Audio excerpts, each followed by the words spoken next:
Bom dia, a paz gloriosa do nosso Deus e Senhor, Salvador, Jesus Cristo de Nazaré.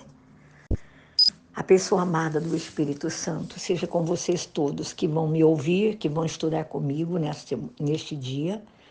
Em nome de Jesus, amém. Nós vamos dar continuidade estudando o livro de Mateus. Nós vamos falar Mateus 13, o capítulo 13, onde o Senhor Jesus, ele explica sobre o reino dos céus. E ele explica dentro de 8 parábolas, que é a palavra do semeador, a semente e o solo, o trigo e o joio, em nome de Jesus, né? O grão de mostarda, o fermento, o tesouro escondido, o negociante e a pérola, a escolha do peixe, o pai de família e seus tesouros, o propósito, a profecia. E nós vamos ver a reação a todas essas parábolas, amém? Falando sobre o semeador e a semente e o solo. Ele fala nesta parábola que um agricultor semeia grãos que caem em 4 tipos de solo diferentes, produzindo 4 resultados diferentes. Eu vou falar sobre cada um deles. O solo à beira do caminho está no capítulo 13, do verso 1 ao verso 4. Esta semente, ela é logo devorada pelos pássaros, né? O semeador jogou a semente e ela caiu à beira do caminho. Então, essa semente, ele fala aqui que logo ela é devorada pelos pássaros. E aí, esse mesmo semeador lança de novo outras sementes num solo rochoso. Esta semente, diz o texto, que logo brota, mas ela murcha em seguida, queimada pelo sol. Outra semente caiu num solo espinhoso. E essa semente ela é logo sufocada pelos espinhos.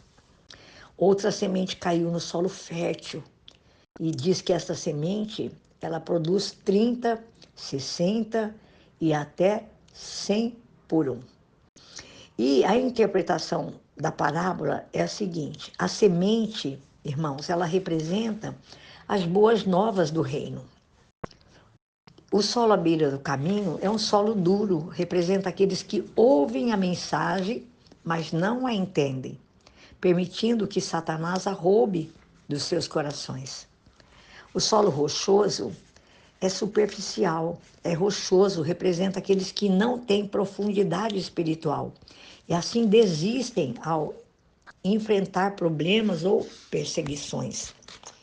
O solo espinhoso representa aqueles que permitem ser seduzidos pela riqueza, sufocando assim a semente que é as boas novas do Evangelho. O solo fértil é o bom solo, representa aqueles que verdadeiramente aceitam a mensagem de Deus, produzindo uma colheita muito abundante. Vamos falar do trigo e do joio. Essa parábola fala sobre um semeador bem diligente, que ele semeia boas sementes em seu campo. E aí, esse semeador, ele descobre que seus inimigos também secretamente visitou o seu campo e plantou joio por entre o trigo. E esse semeador, ele ficou num grande dilema. Ele sabe que se ele tentar arrancar o joio, também ferirá o trigo, também arrancará o trigo, porque essas duas sementes são bem parecidas. Aí, esse semeador, ele tomou uma decisão. Ele espera até a época da colheita, quando ele vai separar o joio do trigo e ele vai queimar o joio. Eu quero falar sobre a interpretação dessa parábola do joio e do trigo. O semeador, irmãos, é Cristo, é Jesus. O inimigo é o diabo. O campo é o mundo. As boas sementes são nós, os crentes. O joio são os incrédulos. A colheita é o fim dos tempos. Os ceifeiros são os anjos. O celeiro é os céus. A fornalha é o inferno. Tudo isso no capítulo 13, até o versículo 42. Aí tem a parábola do grão de mostarda.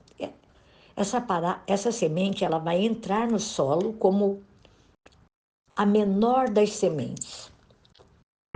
E ela desce e ela vai crescer no solo como a maior das plantas. O fermento, falado aqui no capítulo 13, verso 33, na parte A, o fermento ele é colocado na farinha, não é verdade? E somente uma pequena parte do fermento é usada.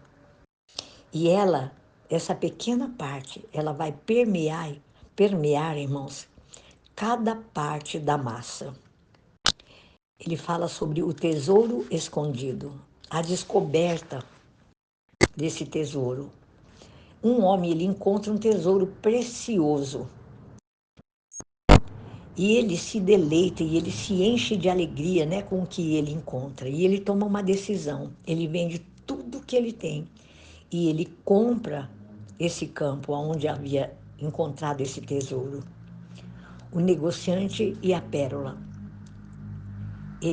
Esse negociante, ele procura a pérola e ele compra a pérola. Está escrito no capítulo 3, verso 44, 45, 46.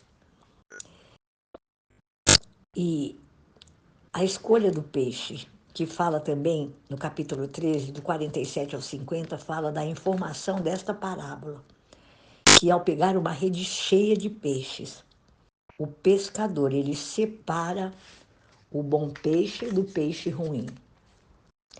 E a interpretação desta parábola, do capítulo 13, do versículo 49 ao 50, é: no fim do mundo, os anjos separarão sabiamente o justo do ímpio. Ele fala também sobre o pai de família e seus tesouros. Um sábio mestre, né, fala da palavra de Deus. Ele pode mostrar antigas e novas verdades, Antigo e Novo Testamento. Como um pai de família pode mostrar tantos os antigos quanto os novos tesouros. Tudo isso falando dentro destas parábolas do capítulo 13. E aí ele fala o motivo para essas parábolas. Ele fala que Jesus ele usa essas parábolas para poder atingir um objetivo duplo: revelar a verdade de Deus às pessoas, aos justos, e também encobrir as verdades de Deus aos ímpios. Isso é tremendo, irmãos. Isso está também no capítulo 13. O propósito dele estar usando essas parábolas, do verso 9 ao 17, no versículo 34, 35, e ele fala sobre revelar as verdades aos justos e encobrir as verdades de Deus aos ímpios. E a profecia, Isaías já havia predito que Israel não seria capaz, irmãos, de entender ou aceitar as verdades contidas nas palavras e nas parábolas de Cristo. Isso está em Isaías capítulo 6, do verso 9 e o verso 10. As pessoas na cidade natal de Jesus, em Nazaré, eles reagiram às parábolas de duas maneiras. Primeiro, eles ficaram maravilhados com as palavras, com os ensinamentos e com as parábolas de Jesus. Depois, eles ficaram irados. E Jesus faz apenas alguns milagres por causa da incredulidade deles. E nós vemos tudo isso que eu simplifiquei falando bem pouquinho o significado de de cada parábola, de cada semente falada por Jesus. E o último texto que fala que um profeta sem honra na sua cidade, falando de Jesus, né? Que quando ele acabou de contar todas as parábolas, Jesus saiu dali e foi para a sua cidade ensinar o povo lá na sinagoga, né? E todos lá ficaram admirados na cidade de Jesus, né? E todos questionavam, da onde é que vem tanta sabedoria? Não é esse o filho de José e de Maria, o carpinteiro? O nome da sua mãe não é Maria? E não são seus irmãos Tiago, José, Simão e Judas? E todos ficavam questionando de onde ele tinha obtido todas esses ensinamentos e ficaram, diz o texto, escandalizados por causa dele. Mas Jesus lhes disse: só em sua própria terra e em sua própria casa é que um profeta não tem honra. E ele não realizou muitos milagres ali por causa da incredulidade do coração dos homens da cidade, da própria cidade de Jesus, né? Eu deixo esta palavra, eu quero que você leia cada uma dessas parábolas, porque são extensas. Eu simplifiquei ao máximo, falando o significado de cada uma delas para vocês. Guarde essa semente bendita, que é a semente do Evangelho de Deus, que é a semente da palavra de Deus, conforme o Senhor Jesus explica, né? Aqui em Mateus 13.